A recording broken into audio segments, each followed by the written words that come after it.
Bonjour à toi chers spectateurs, analysons une nouvelle séquence de film et aujourd'hui centrons-nous sur la séquence finale du long métrage All Is Lost réalisé par J.C. Chandor. L'histoire, alors qu'il a dû abandonner son bateau suite à un accident, un homme seul va se retrouver en mer à devoir survivre alors qu'il lui reste peu de vivres. Alors qu'il a perdu tout espoir après avoir manqué un bateau qui aurait pu le secourir, il va tenter dans un dernier soubresaut de mettre le feu à son canot pneumatique dans le but de se faire repérer plus facilement, mais cela va l'obliger à se retrouver à la mer. Cette séquence, nous allons la regarder sous l'angle d'attaque, l'espoir ultime d'un homme qui a tout perdu. À sa sortie, All Is Lost vivait dans l'ombre d'un autre survival, un survival spatial qui, à contrario de ce film, a rencontré le public, et donc s'est retrouvé affublé d'une étiquette étrange, certainement bien au-delà des ambitions du cinéaste américain. Au travers de ce film et notamment de cette séquence, Chandor veut montrer un homme qui a perdu tout espoir, qui a cherché à se réfugier en pleine mer pour échapper au désarroi du monde extérieur, et qui même par cela finira également par perdre tout espoir de survivre ou simplement toute volonté de vivre sur cette terre. De ce postulat qui mettra le spectateur à rude épreuve, Chandor cristallise l'essence même dans la séquence de clôture de ce métrage, d'une puissance et d'une émotion à fleur de peau qui invoque l'idée de rédemption et de perdition par le biais d'un instant de cinéma final où le héros de ce récit perd tout espoir et décide d'en finir. Cet homme a tout perdu, son bateau, ses vivres, son canot de sauvetage, et finit également par perdre la chose qui lui était la plus précieuse, l'espoir et la volonté de vivre. De cela, il décide de ne plus lutter et de se laisser partir. L'idée de lâcher prise est au cœur de l'écriture de Chandor, celui-ci cherchant à amener le spectateur à réfléchir sur la condition de ce personnage et sur cet instant où il décide, non sans volonté d'ailleurs, d'en finir avec la vie, de ne plus chercher à lutter contre ce qui lui apparaît comme une fatalité, un signe divin qui lui aurait échappé. Sans le moindre dialogue, d'ailleurs pendant la quasi-totalité du film il n'y en a pas, Chandor va avant tout partager une sensation, une émotion, qui est encore plus abrupte lorsque l'on remet le contexte du parcours que vient de vivre ce personnage au cœur de la séquence. Cet homme survit depuis maintenant plusieurs jours au milieu de l'océan, et donc se lâcher prise, au-delà de sonner comme un abandon, sonne avant tout comme une libération. La libération face au poids de la survie, car cela nous est montré comme un poids le reste du temps. Un poids impossible à soutenir, impossible à garder sur le cœur, celui d'une solitude que le personnage a souhaité et que maintenant il regrette.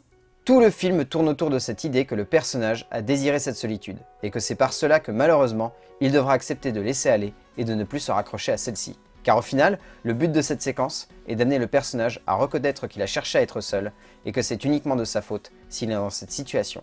Chandor amène ainsi son héros à reconnaître qu'il a eu tort de choisir la solitude, et en reconnaissant cela, il pourra retrouver goût à la vie en embrassant l'idée que sans les autres, il n'est finalement rien, rien de plus qu'un homme abandonné, désespéré, et voué à mourir face à un océan qui le rejette et qui cherche à le faire mourir. Et cela, Chandor nous le fait ressentir par une mise en scène apaisante et une réalisation délicate, emmenée par une musique bien plus douce que durant le reste du film, comme rassurant le spectateur. C'est assez fou, mais Chandor fait de la mise en scène l'accompagnateur doux et réconfortant d'un instant de cinéma où un personnage se donne la mort. Comme si de par cela, il cherchait à faire comprendre au spectateur que la base de la vie, c'est d'accepter que l'on ne peut pas la contrôler et que parfois sans prévenir, elle décide de nous lâcher. Toute la base du film est de jouer sur le fait que cet homme est seul, mais au-delà de cela, qu'il a choisi cette solitude, qu'il a souhaité prendre ce bateau et abandonner le monde et ses proches, et de par cela, la séquence de fin, venant après une forme de punition divine, est la base de ce qui se dégage au final de ce film. Ce n'est pas nous qui choisissons de nous sauver, mais les autres qui le font par altruisme. La morale du film et de cette séquence, c'est que l'homme cherchera toujours à sauver son prochain. Chandor livre ici un message humaniste et puissant, qui touche le spectateur et nous fait ressentir ce qu'il y a de plus beau chez l'homme.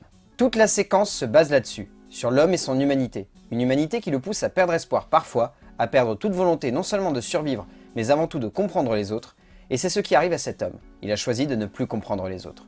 C'est cela qui l'a amené à prendre le large, et c'est cela qui l'a conduit à se retrouver seul au milieu de l'océan, perdu parmi les vagues et le silence des abysses, qu'il décide maintenant d'embrasser pour admettre son échec, et comprendre ainsi qu'il est un homme qui a perdu espoir en l'humanité, et surtout, et même avant tout, en lui-même. Et c'est cela qui rend ce dernier instant, ce dernier cadre tout simplement magnifique, encore plus fort.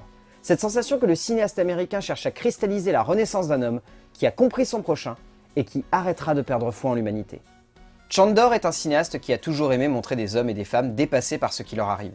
Et je pense qu'au travers de cet instant de cinéma, il l'a rarement aussi bien montré. Cet homme ayant été totalement dépassé par les événements et décidant dans un sursaut de lucidité d'arrêter les frais et de finir ainsi.